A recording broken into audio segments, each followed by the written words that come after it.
السلام علیکم۔ کراچی میں ڈبل سواری پر پابندی عائد، شہری ہوشیار رہیں، پولیس مقابلے میں 2 ڈاکوؤں کو ہلاک کر دیا، بڑی خبر آ گئی۔ کیا آپ حالات حاضرہ سے آگاہی حاصل کرنا چاہتے ہیں؟ خبر کے پیچھے چھپے اصل حقائق جاننا چاہتے ہیں تو ابھی سبسکرائب کیجئے جلمل پاکستان کو اور ساتھ ہی گھنٹی کے نشان پر کلک کر دیں۔ آپ کو بتاتے چلیں کہ شہر قائد میں 9 اور 10 محرم پر ڈبل سواری پر پابندی عائد کر دی گئی۔ صوبائی وزیر داخلہ نے کہا ہے کہ 9 اور 10 محرم کو ڈبل سواری پر پابندی ہے۔ نوٹیفیکیشن کے مطابق ڈبل سواری پر پابندی سے خواتین، بچے، صحافی اور قانون نافذ کرنے والے اداروں کے اہلکار مستثنیٰ ہوں گے۔ اسلحے کی نمائش، ہیلی کیم اور ڈرون اڑانے پر بھی پابندی عائد ہے۔ دوسری جانب سائٹ سپر ہائی وے انڈسٹریل ایریا میں پولیس مقابلے کے دوران 2 ڈاکو ہلاک ہو گئے۔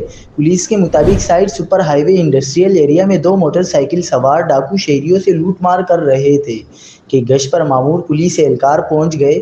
پولیس نے بتایا کہ اہلکاروں اور ڈاکو میں فائرنگ کا تبادلہ ہوا، جس کے نتیجے میں 2 ڈاکو ہلاک ہو گئے۔